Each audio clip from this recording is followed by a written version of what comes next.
Is there any experience that you had that you would say would be traumatic? I think if you want to talk about it though, anything that you saw. Hold on, let me just do that. Okay, so just like an experience, if we say like the full sentence again. Um, Traumatic. You don't want to say traumatic experience, but to say tell me about a time that something happened that will stick with you. I know it's a very like general question, but it's what's required with that. So. Oh, I guess a traumatic experience is when I saw somebody just get blown up in my face. Like it's not the first time like I've seen someone pass away, but it's the first time I've seen someone actually just like blow up. And that kind of it really just messed me up because I didn't know what to do or didn't know what to say to that. Um, how did that happen? Can you take me through that? I was just a Humvee story. Okay. Did you actually see anybody? Did you see after it happened? Did you actually go there and try to, I guess, not see if anyone was it right? Because I guess it's all blown up. But what did you do after it happened? Did you just after someone like had me blows up? What did you do?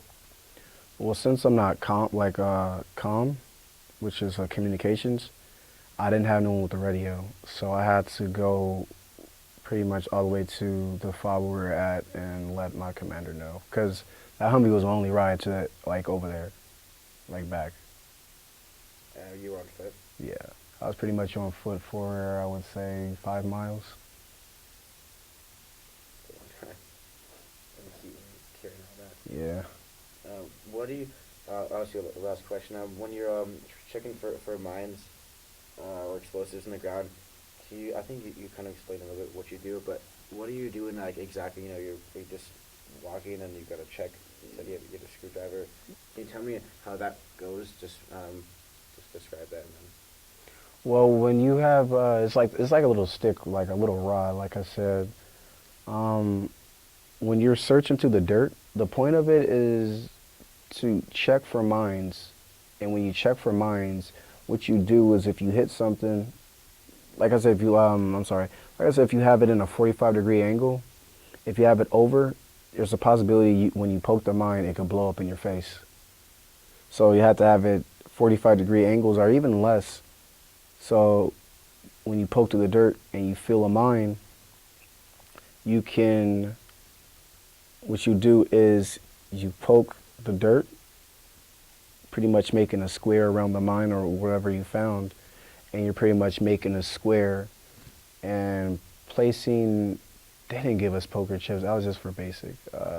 They would give us something to show that there's a mine here. So one example, like I said, could be like, oh, a poker chip. You could just throw it on the square. We'll place it on the square, and it'll let EOD, which is pretty much they specialize in disarming explosives or taking explosives out. So you call them up, let them know what's going on, let them know that you found explosives. And sometimes EOD and engineers have they have like this rivalry. So if I called EOD, it'd take them at least 3+ hours to get to my location. And I was only 5 miles away. So bad communication, or did this? Not bad communication, just because they like to take their time. Yeah. Okay. Yeah. I get you. Okay. So, I guess this isn't part of the interview, but when you look for the mines, you said you're poking holes with a screwdriver. I mean, it might be anywhere. So how do you know where to poke the hole? Because there's a lot of dirt. Exactly. So you just in random spots. Mhm. So there's a good chance of missing a mine, isn't there? Mhm.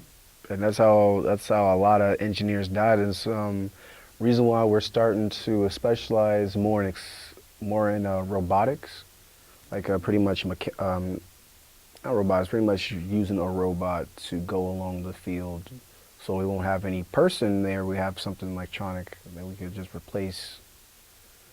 Not like that, like not pretty much build together, but have more and more robots to be able to search through these mines.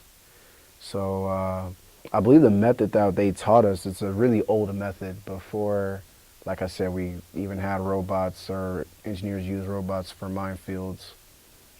But we use that method in case we don't have a robot. So if we don't have all our equipment, then we have to do a lot of like a lot of stuff old school. And there is possibilities where you can miss a mine. And that's exactly why we tried to use that method as less as possible. Did you find many mines when you were looking?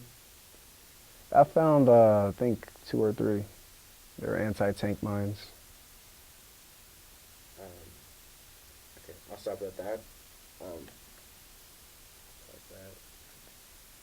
that. Were you saying about the mine? You just sort of like. Oh man, I actually just like when I was, cause I was on the ground, cause you could like when they tell us kneel down, and then as you get farther, you can lay on the ground. I'm like, that's super risky. So when I found a mine and I was already laying down, I kind of rolled to my side and shimmied myself back. I shimmied myself back and got up off the floor and pretty much alerted EOD. Okay, I'll cut this off.